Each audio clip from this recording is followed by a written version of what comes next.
Hello, everyone.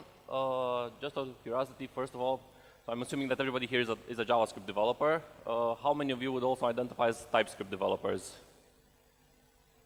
Okay, that's quite a few.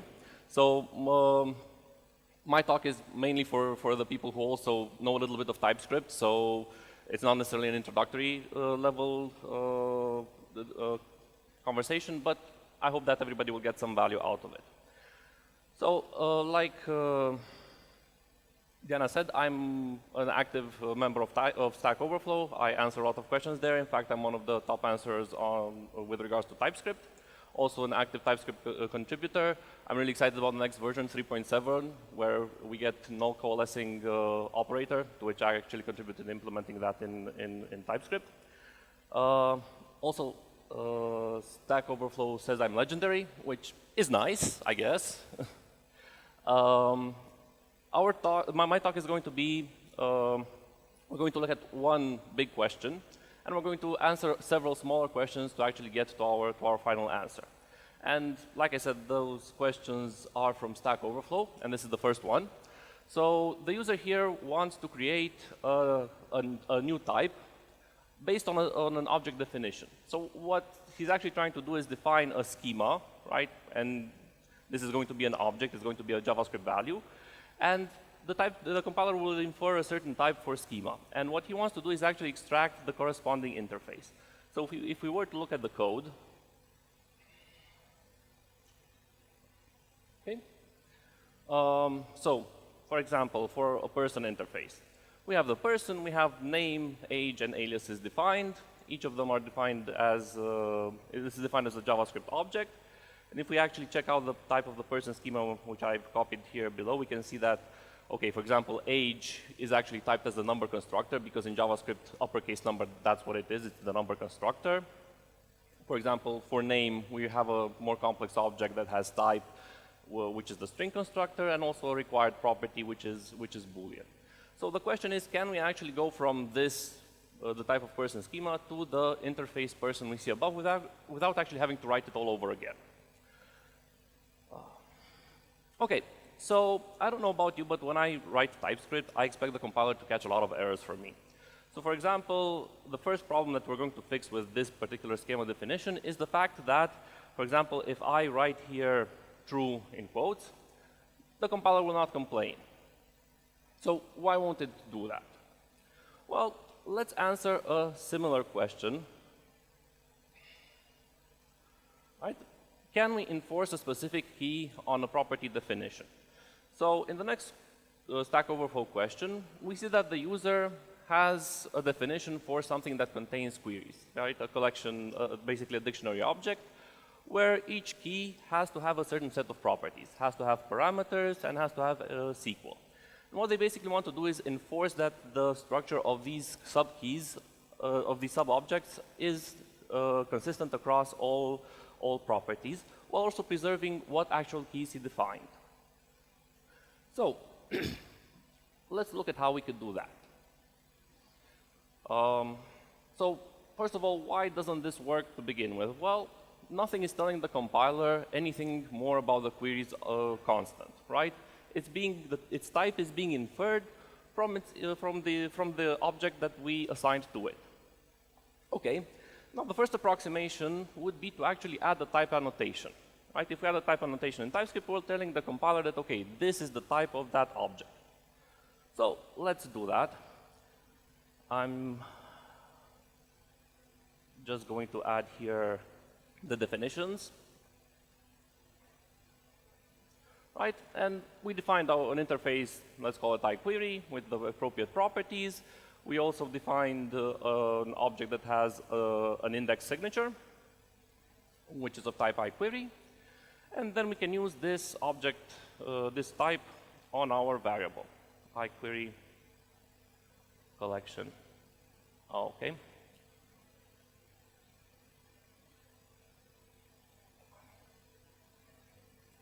The joys of live coding, the TypeScript language server just crashed, but hope nobody noticed that. And now we can see that we get an error for SQL. Right? It's not of the appropriate type. Okay, so that seems like we're done. Great. Well, sort of. Now, if you actually try to dot into queries, we see that no suggestions are offered. Why? Well, because if we say that our object has an index signature, that means that it can contain any property in the world. Doesn't matter. All of them have to be of type iQuery, but that means that we could, for example, add another one, whatever, and then say that this has the appropriate params and SQL type. But what we want to actually do is preserve the customer, get customer ID and get products by ID. Keys that are present on the actual object we're defining. Well, there's good news and bad news. The good news is that this can be done. The bad news is that we can't do it with just a simple variable. So for variables in TypeScript, we either let the compiler infer the type from the initialization expression, or we specify a type with a type annotation, and that's the final type. No more inference occurs. What we can do is define a function. Now, functions in TypeScript are a lot more powerful when it comes to inference, and we can play a lot more with what we do there. So let's start out with a simple function, and we'll call it a define, which takes a type parameter t, right? So we don't know what this type is going to be in the function. And then it just returns, it also takes a parameter, which is of type t, and it returns that particular object. So this is not necessarily a function you would define in JavaScript. It's just a basic identity function. And now if we take this function and use it on our object, we can see that the type inferred for t, right, you can see there in the angle brackets, is the same type as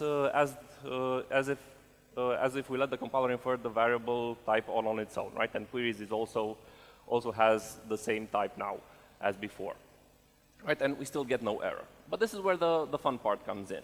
We can actually specify constraints on t, and we can tell it, okay, t is not any t in the world. It must extend iQuery collection, right? And then we do get errors for the properties that are mistyped. And the fun part is that we also get all the property names that we specified, because now when the compiler will first of all infer the type of the object literal we're passing in. It will check that it conforms to the constraint, that it is an iQuery collection. But that t, which is inferred, is actually the return type, and that will be preserved in our final variable type.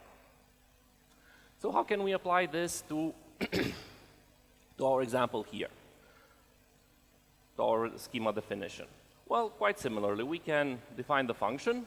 We're also going to need a type to represent a single property, and that's going to be either a constructor function, an array containing a single constructor function, meaning that we want that particular property to be of an array type, and also two more complex definitions, which for type specify a constructor function or an array of constructor function, and whether that property is required or not. And now if we use this this function on our object literal, we get type safety for those properties that are inside the property definitions. Now the interesting part here, besides the fact that we constrain the type of the object, is also the fact that if you look at the required property, we get a little bit more information about required. Right? Previously, required would have been inferred to Boolean, right? Because true and false are Boolean values. But now we can see that required for name is inferred to the Boolean literal type, the true, right? So actually we have inside the type system the actual value that was passed to required. And this will come very useful later when we actually may want to make those properties optional. Okay, so now we have our safe definition. Let's go a little bit further. How can we extract information from such a definition? Right. So we have defined, for example, the property, the name property. It's a string constructor or whatever, and we want to say, okay, we want to go from string constructor back to string. And again, we're going to look at a small helper question. So in TypeScript, you can have an interface that contains both a call signature, right, meaning that interface is a function, but also it has some additional properties. And the Stack Overflow question asks, okay, how can I extract just the function signature? I don't care about all the rest of the properties. I want those gone. And I just want to preserve the function signature. So, for example, why would I want to do that? Well, I have the function, the interface, and I just want to specify a function here that doesn't contain all of the extra properties and just contains the signature, right? And in this case, it's an error right now because the definition of the function does not contain this additional method. So, we're going to use something called conditional types. How many here have actually written a conditional type while using TypeScript, custom conditional type? Okay, so a couple. So what are conditional types good for in TypeScript? So a conditional types helps us in three situations. The first one is to make a decision based on an inferred type. So for example, if something is string, then we want the type number. The second is to actually, if we have a union, to iterate over the members of the union and perform some sort of transformation on them. And the third one, which we're going to use in this example, is it helps us to extract certain parts from another type. So we're going to define a type that's called just signature. And this is going to take a type parameter t. Now, we're going to constrain this type to be a function signature, right? We don't care exactly what the parameters are, we don't care exactly what the return type is, but it has to have a function signature, right? That's the minimum requirement for t. And now we're going to say if t extends, again a function signature, right? And then we're going to do something if that's true. Now we already know that this is true because we have a constraint, right? So this condition is always going to be true. But now what we can do is tell the compiler, okay, if t extends the function signature, put into another type variable, let's call it r, the type of that function's return type. And put in another type parameter, let's call it p, the types of the parameters. So now we have the types of the parameter in p and the type of the return type in r. And what we can do is rebuild the function signature on the true branch. So we can say we can spread out whatever p is,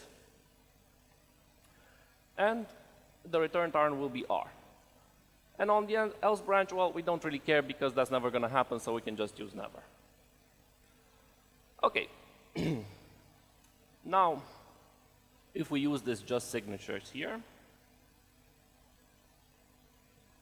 now our code works because what we've done is actually we've just plucked out the signature of the function, and that's the return type of just the type of just signature of foo of string, and the code works. So, moving back to our schema example, how can we use conditional types to help us here? Well, we're going to define a new type. Let's call it property type. And this is going to take a property definition, and it's going to extract that the type associated with that definition. And let's add just a couple of samples. Right? So here I took out all the property definitions in separate constants, so we can have a little bit of fun with them. So, for example, for the name definition, we would like property name prop to be string. Right? For age, we would like it to be number, and for aliases, well, we'd like it to be an array of strings since that's what we defined here. How can we do that? Well, again, we can say if t extends, and like I said, uppercase string is the string constructor in JavaScript, right? And that has a call signature, right? It's a function. So we can say that if t extends a function, whatever its parameters are, we don't care. Then we want to infer the return type of that. And that will be the type of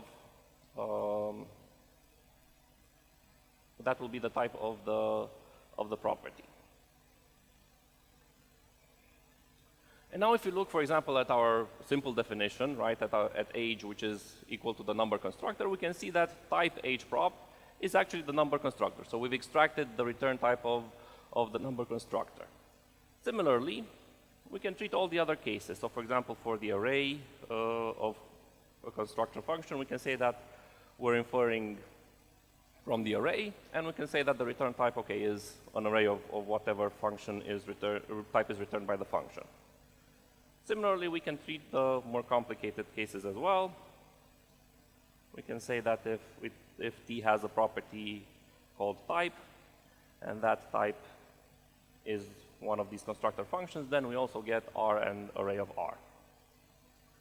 So now we've extracted for aliases the string number, the string array, for age the number prop type, and for name prop the string type, which is already pretty close to what we wanted to do in the first place. So moving on a little bit further, next question we should ask is, okay, can we do this for all the properties inside the schema definition, right? So our properties are not defined one by one, they're defined as a whole in a single object. And for that, we're going to look at another helper question. So basically what this Stack Overflow question wants to do is they have a definition of a type, which has a value property of type string or undefined. They have some sort of other function that performs validation. And after that function runs, the return type is guaranteed to have the same structure as the original type, except all properties are guaranteed to not be undefined. We don't care exactly how this happened, but this is the guarantee this function offers. Okay.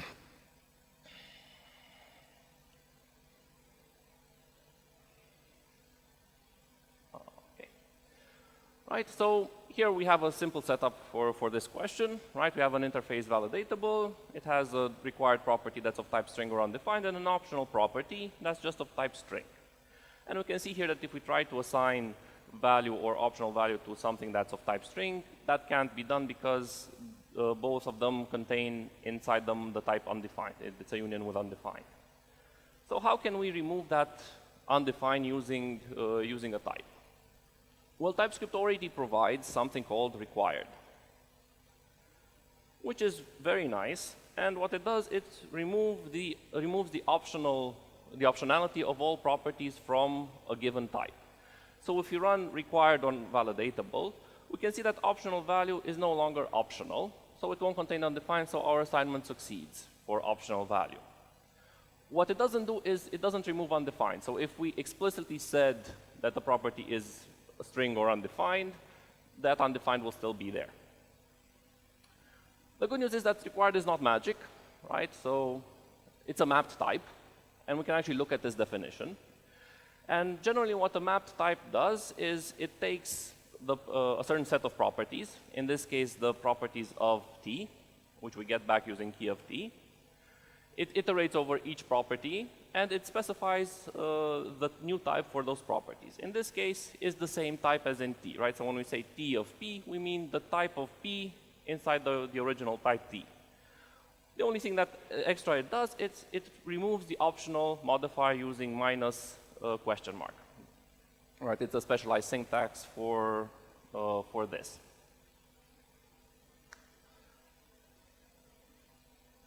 Okay, so how could we use this definition as a starting point? Well, again, we can say if we can take P in key of T, and we can also remove the optional modifier, and we can say that it's T of P. But now we can use something extra. We can use what is called a conditional, one of the predefined conditional types. That's called exclude.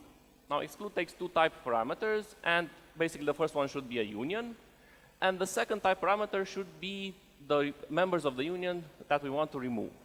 So, for example, we can call here exclude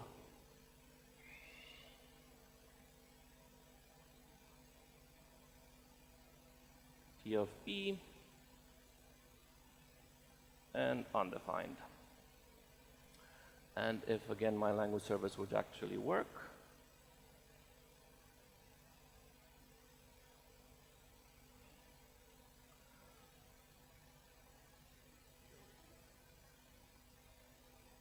we can see now that both assignments succeed, right? We successfully removed from value, we removed the undefined part of that union, and we're just left with the regular string.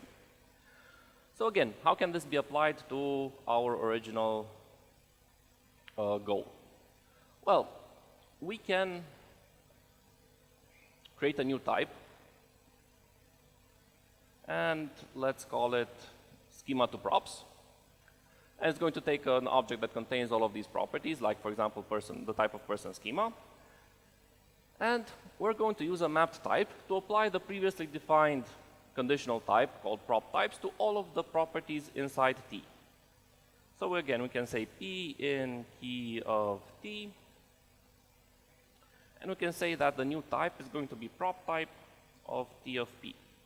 So basically, we're going to apply prop type to all of the properties defined inside that type. And if we do this for person schema, we can see that if we hover over it, we actually get the exact interface that we were expecting, right? Almost the same interface as defined by hand. There's only one little problem. Aliases is not optional. It's required, right? Because we didn't make it optional in any explicit way. So to deal with this last shortcoming, we are going to look at another helper question that asks, okay, how can we take a type and make some of its properties optional? Right? We don't want to make all of them optional. We want to make some of them optional. And let's look at the code for this. What we're going to do is use some of the predefined mapped types to help us achieve this. So we already saw required, which makes all properties required. There's an analog to this called partial, which makes all of the properties optional. And now we can see that if we apply this to person, all of the properties are optional. But that's not really what we want, right? We want some of them to be optional. Well, there's another type that's called pick that allows us to take certain keys from a type and create a new object type with just those keys. So so if we pass, for example, person and we say we want aliases and age, or age, then we get a new type that has just these two properties. And we can make those two properties optional using partial again. Right? And now those two properties are optional. Okay, but how can we add back the name property, which is required? Well, there's another predefined type called omit. And what omit will do, if you pass it T and a set of keys, it will remove all of those properties from T. So, for example, if we pass it person and aliases and age, what we get at the end is a type that contains just name, right? It excludes those two properties. And what we can do with these types is we can join them using what's called an intersection type. What an intersection of two objects will give us, right? So if you have an object with two properties and another object with an extra property, and we intersect them, we will get an object that has an object type that has three properties, the ones that were defined in each one of these types. So if we take a look now at person with some optional, we can see that it's this huge, ugly type. I'm going to flatten that out a little bit so we can read it using what's called the ID type. I'm not going to show you exactly the code of this type. It contains something that might not work in future versions, but for right now, it's a very useful hack to actually see the final type of something. And we can see that it's actually the type we wanted, right? It just contains name, and aliases and age are now optional. So moving back to our goals, right? How do we apply this to the person type that we already have? Well, we can create another type. Let's call it schema props with optional. And this type is going to be pretty similar to the other one with regards to constraints, except it's going to take some keys that will be what we want to make optional. And now we can actually bring the make optional type we defined previously.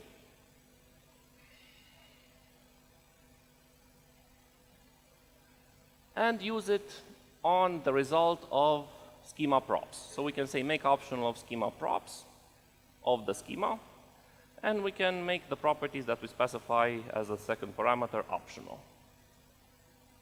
Okay, and we can put here aliases, which is the one we wanted to be optional. And now if again we use the ID type on this to flatten it out a little bit, we can see that aliases is optional. Okay, but my original goal was to actually make this all automatic, this whole process automatic, and not actually have to spell out other things such as alias here.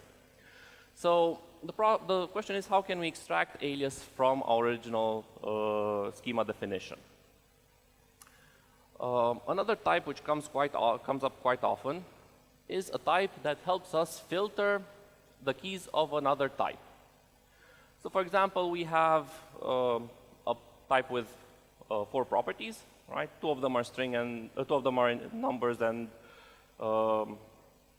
one is string and the other is a function. And we want our special type to somehow, if it's passed this type and number, to return just the number keys. For example, in this case, A or C. Or if we pass it string, we want it to return just B.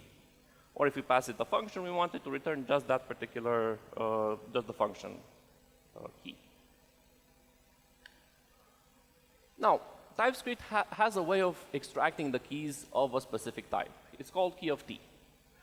Right? And if we apply key of T to any type, it's going to give us a union of all keys inside that type as string literal types. Well, that's nice, but it doesn't really offer any opportunity for filtering. What we can start out with is a mapped type. And we can say if P in key of T. Now, when I started out, I thought that this syntax with P in key of T, I wasn't exactly sure what P was. What is P? Is it some sort of special syntax? Is it some sort of magic thing? No, it's actually just a type parameter. So it means that P is itself a type. So what we can say is that for each property P, the type of that property is going to be the same as the property name. So what does that give us? Well, if we look now at what's returned by our special type, or by key of type, we see that it's an object type that doesn't have the original types, but each of the types is now the same as the property name. Okay. Interesting, right? Useless, probably, but interesting. But if we now index into this new type using key of T, what this will do is actually give us a union of all the values inside our type. But since our values are the same as the property names, we're actually back to just basically key of T. So useless, right? Why would we do that? Well, the fun part is that here, where we specify the type of the property, we can start doing things. We don't have to always return P. If we can say that if T of P extends that extra type you were passing in, then indeed, we're returning P. Otherwise, we're returning never. Now, if I remove this, we can see that this new mapped type will contain the property name only for some of the keys. So it will have a bunch of properties typed as never. Now, the magical thing about never is that since if a type is either something or never, never doesn't really matter, because never is a type that cannot be instantiated, so never is just removed from that union. So if we put back our indexing, we can see that AC is just A and C like we expect it to be, and B is just B, and the D type is also just the string literal type D. So now we've actually managed to extract types of properties of a specific type. Now, we can come back here, and we can remove this key of T. And we can now use our previously defined type to actually extract just the properties inside our schema definition that have required set to false. How we do that? Well, we just say key of type. We're passing in the schema type, which is that complicated object with everything. And we say that we want only the properties that have a property required that is set to false. And now if you look at the type, we can see that it's the actual type of the schema that we wanted to define in the first place. Okay, so I hope this journey was interesting for everyone. I hope that at least if you didn't follow throughout, you managed to get some value out of it.